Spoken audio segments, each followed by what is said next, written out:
everyone. Welcome. We did Psalm 16 last time, very beautiful psalm, and there's an awful lot that we could have talked about in between Psalm 16 and Psalm 24, but I thought we'd turn to Psalm 24. It's not terribly difficult to read. There's a lot of really interesting theology in this psalm. We'll just do 2 verses for now.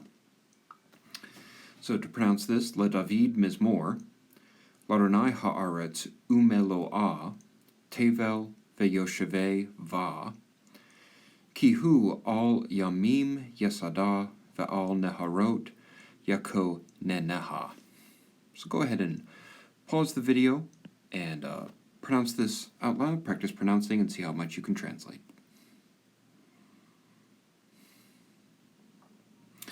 Okay, first line of this psalm, L'Adonai ha'aretz umeloah. Obviously, at the beginning, you have the Lamed prefix with the divine name for ownership. Lamed very commonly shows ownership. So, to the Lord, ha'aretz, the earth, umeloah is and its fullness.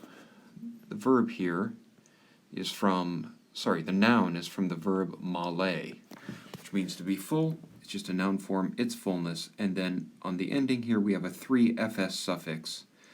Little dot inside the mapik tells you that's a suffixed ending, not a verbal ending or something like that. So, to the Lord, the earth and its fullness, then the parallel clause. Tevel is a less common word, but it's very commonly paired with eretz in poetry. Just means the world, something like that. The world, ve'yoshevei, this is a kal, masculine plural construct participle from yashav, to sit or dwell. And the inhabitants in it, the bait prefix with the 3fs suffix. So to the Lord belongs the earth and its fullness, the world and the inhabitants in it. You can see these 2 nicely balanced parallel clauses. Eretz and Tevel refer to the cosmic structure of creation, and the fullness and the inhabitants refer to the creatures dwelling in it. And all of it belongs to the Lord. We see why in the next clause, beginning with ki. Ki, because he, who is he, al yamim, on the waters or on the seas, and then we just have a 3ms kal verb yasad, which means to found or establish, with another 3fs suffix. He, on the seas, he founded it. And the parallel clause, ve'al neharot, on the rivers. And then the last verb here is from kun. It's a middle vav verb. It's got 2 nuns because the poet wants to use the PL form. But when you have a middle vav verb, when the middle of the verb is a vowel, you can't double it. So Hebrew's way of dealing with that is to reduplicate the last letter. So instead of a PL verb, you get a polel konain. So on the seas he established it, and on the rivers he founded it.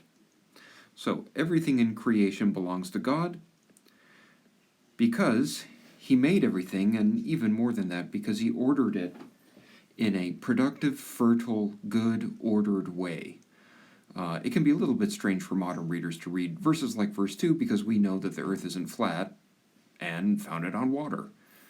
But I'm sure you're familiar in the cosmic symbolism of the Old Testament.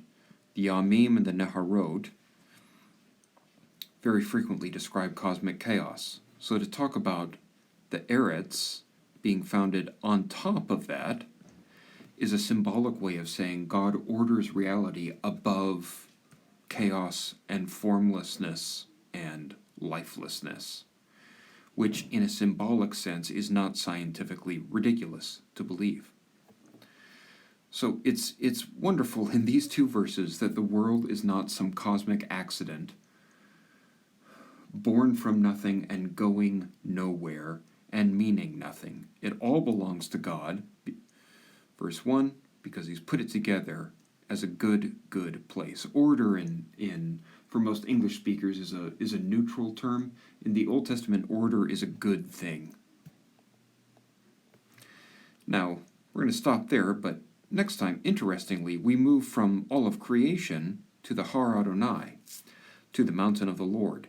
It's very common for the Old Testament to make that connection, even though it's not common for us. So tomorrow we'll pick up verses 3 and 4 and continue with this psalm. Thanks, everyone.